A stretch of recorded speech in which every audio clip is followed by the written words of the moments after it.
Hi everyone, my name is 𝐁𝐨𝐸𝐴. I'm a registered migration agent with Pathway Education and Visa Services. Today I would like to talk to you guys about temporary skill shortage visa subclass 482. 482 visa was introduced and replaced the previous skilled visa 457 in March 2018. The criteria for this subclass is not very difficult, but of course it does need some work experience, which is not an option for a recent graduate, because after graduation you don't get full-time experience to apply for this visa immediately. The processing time for this subclass is between 3 to 7 months, but practically it does not take up to 7 months. So as per my experience, if you lodge a perfect application, you can expect an outcome within 3 to 4 months. But it really depends on the nature of each application, and also when you submit with your application and which case officer is looking into your application. So but regardless, when you apply for this visa, you do get a bridging visa. You can wait on the bridging visa until your visa is granted. It's employment visa. That means when the visa is granted, you have to start your job within 3 months if you're onshore. If you're offshore, then you have to start 3 months after you arrive in Australia. And if you get a nomination and a visa and you want to change your nomination or your employment, then you need another nomination, not a visa, another nomination, as a way of informing the case officer that you're no longer working in the nominated position, you're working in another company or in another nominated position, in another position. So you have to get nomination on that position again. And if you left the company and you're no longer working, then it's the employer's responsibility to inform the case officer within 2 months after you left the company. But if you left the company, if you want to work for the company but the company cannot afford to employ you any longer, then you have to find a new employer to nominate you, and then you apply for nomination. So the company doesn't have to do anything about it. The company who is sponsoring you does not have to be in Australia. That means it can be overseas business, as long the position they're nominating is in Australia. That means if the position denominating is in Australia, you'll be working in Australia and with this subclass.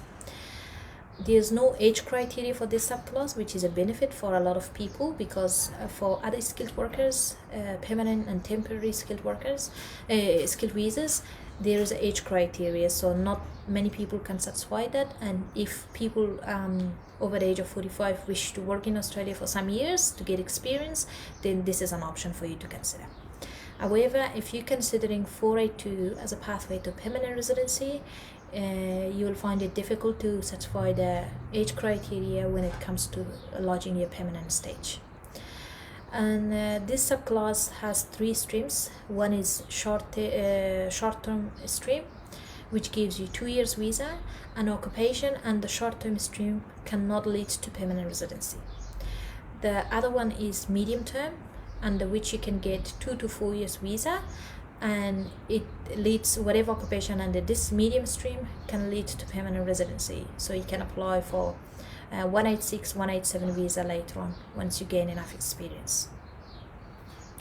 And last or another stream for this is labor market test, labor agreement, which is for the big companies who sign an agreement with the Department of Home Affairs to sponsor a number of workers each year for to fill in the positions in Australia. So labor agreement stream is not very common, but medium term and sometimes short term streams are very common for overseas workers to consider. And I did say about the processing time, so these are 3 options. You can decide any of them to apply for, as long as you've got a eligible sponsor to sponsor you or nominate you for this visa. This subclass involves 3 steps. The first one is SBS, or Standard Business Sponsorship. SBS is valid for 5 years, and the company can renew it just 2 months before the expiry date of the approval. And not many documents are needed for Standard Business Sponsorship, and it's not very difficult to get it approved. Second stage is nomination. Nomination is a difficult and very challenging step, I would say, because you must submit a lot of documents about the business, the position, and the applicant. This nomination step is with the company again. Applicant doesn't have to do anything with these two first stages, the SPS and the nomination. So the company must show that they've got a genuine position available. They must show that they did market test and they could not find an Australian worker to fill in the position, and they must show evidence of advertisement, and they must show that the pay rate and employment terms and conditions of the international worker will be same as Australian worker. And the reason immigration have these conditions or criteria is just to protect the right of the international workers. They don't want the international workers to get discriminated by the employer just because the employer gave them a visa, and they should have the right to discriminate international workers. So that's the reason. And the company must also show that they do not have any adverse information before the immigration. Referring to adverse information, I mean like the company must show if they previously sponsored someone, they complied with all the sponsorship obligation and condition. There is nothing before the immigration to show the company does not have a positive reputation in terms of complying with the law or employing unlawful international workers. For example, if someone's visa is expired and they still employ them, then that's not acceptable for the immigration. Or any complaint through the Fair Work. Well, my advice would be in this regard to check with the company first. If they do have any issue and you waste your time and money on lodging for this subclass, at the end the immigration will give you a chance to withdraw your application, but you will not have a valid visa. So you have to be careful about this. Find out about the company's reputation first, make sure it's operating legally, there's nothing adverse before the immigration about the company, then take this step and lodge your visa application.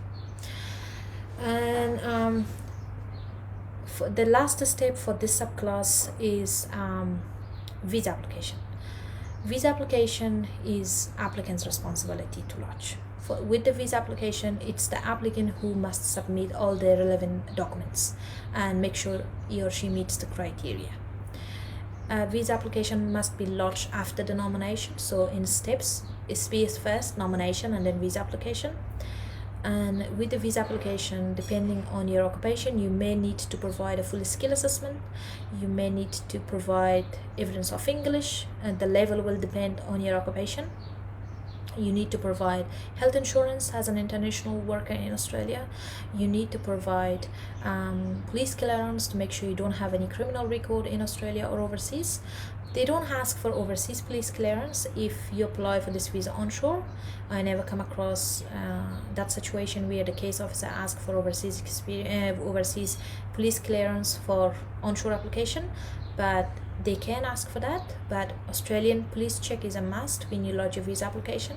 Health insurance is a must because the immigration or Australian government does not want to take responsibility for any medical treatment or medical cost while you're in Australia on this visa. And also at least 2 years of experience.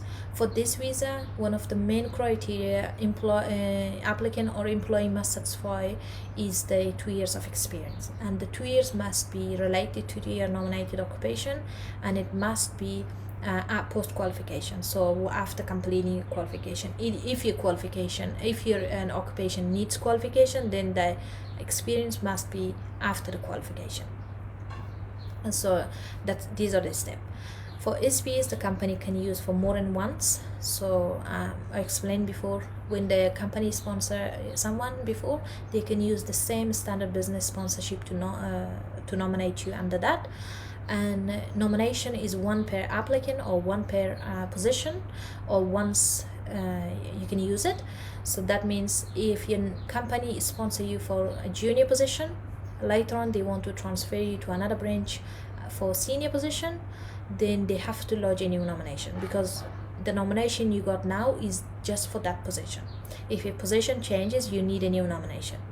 Same thing, if the company cannot give you a job and you find another employer, you don't have to change your visa application, your visa. You just need to lodge another nomination application. So that's how it works. And in terms of experience, you do need to provide a lot of documents to show that you've got the skills, experience, and everything for this subclass. And you don't have to pay nomination and standard business sponsorship costs, because it's the company or the employer's responsibility to pay for those costs. And it's like when they lodge this space and nomination, is basically they sign a contract, declaration, accepting that they will be happy to pay all the related costs for this process. And so you can only pay for visa application cost. Same thing with agent cost. The immigration does not like to get any evidence that you paid the nomination fees, service fees for the agents, because it's the company who must pay for this. And so yes, for documents, I cannot explain every single documents in live session, but if you do want a checklist of the documents, you can sign a contract with us and get a checklist for your individual case, and then it will explain about each document and what you need. This is all for today. If you want more information, please book 10 to 15 minutes free consultation, and we are happy to help you step by step. Thank you so much for your time.